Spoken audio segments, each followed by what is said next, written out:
Welcome. In this video, we're going to be discussing quartiles, interquartile range for grouped data.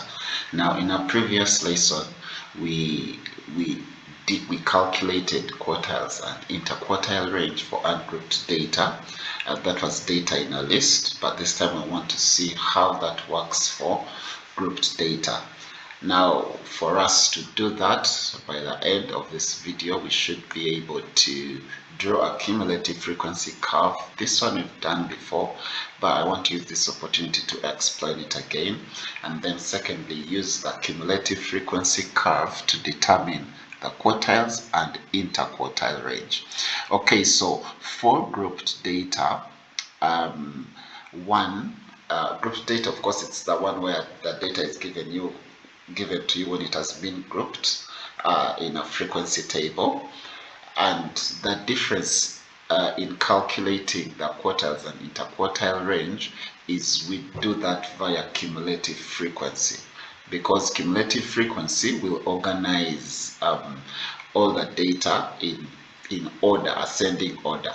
Okay, so one thing we need to note is that if our total number n is like the total frequency, if we have our total frequency, remember quartiles divide the whole data.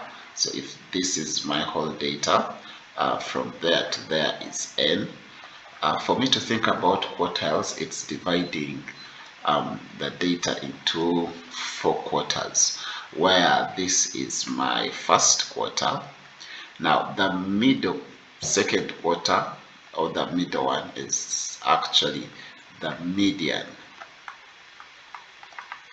and then our third quarter, so making up the 4 quarters. Now interquartile range is that part that is in between the first and the third quarter.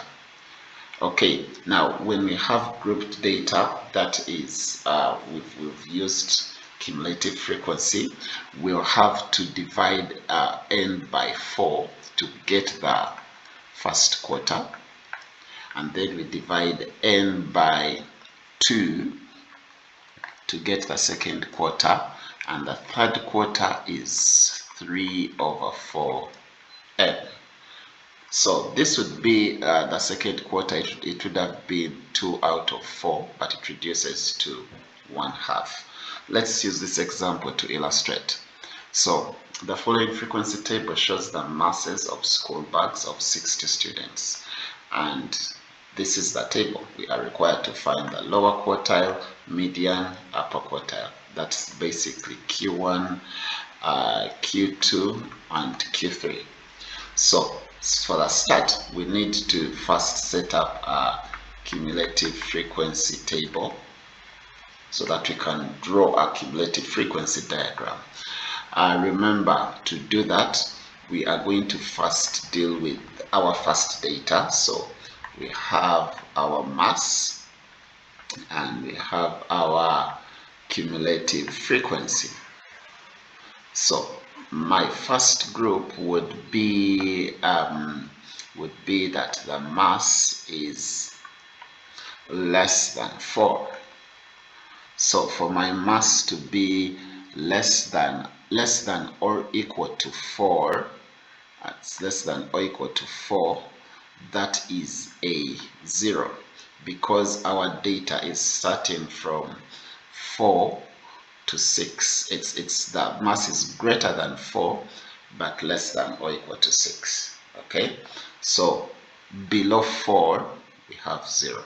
Remember, cumulative frequency reads the frequency from that point and below, and then I'll have x less than or equal to 6. Now all of the bags with mass less than or equal to 6 are actually 11, and I'll have the mass less or equal to 8. Now all of the bags less than or equal to 8 are going to be the total of 11 and 17.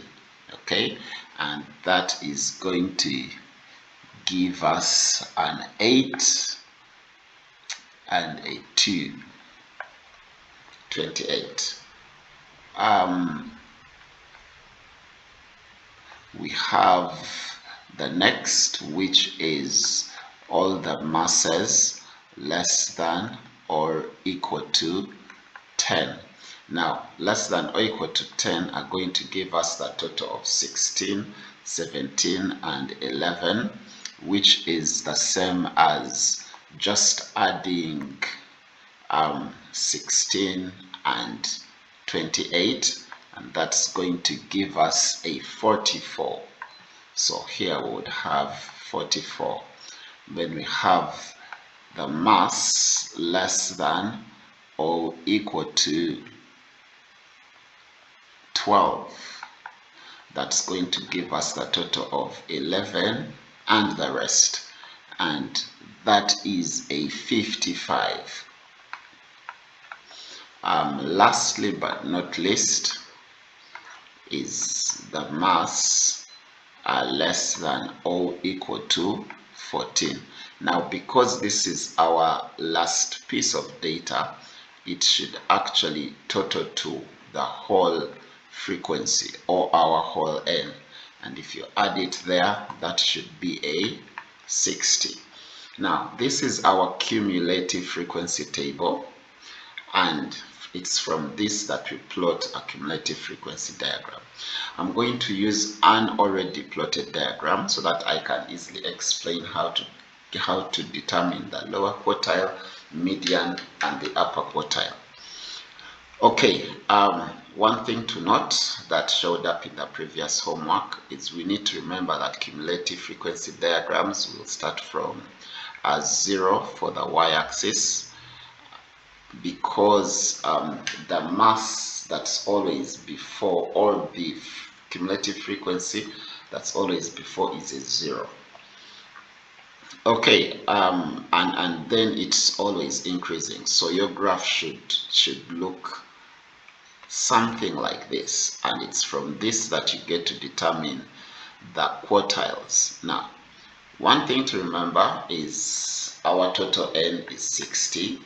So if I am to determine the lower quartile, Q1, it's going to be n over 4, which is 60 over 4, and that is the, and 60 over 4, that's going to give me my lower quartile, and that's a 15. So I need to go to the mass, and I need to go to the axis which has the mass and look for 15.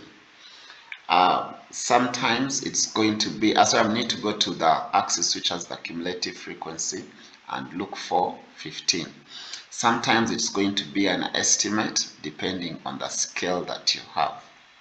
That's why the questions usually ask us to find an estimate. Okay, so my 15 would be over here.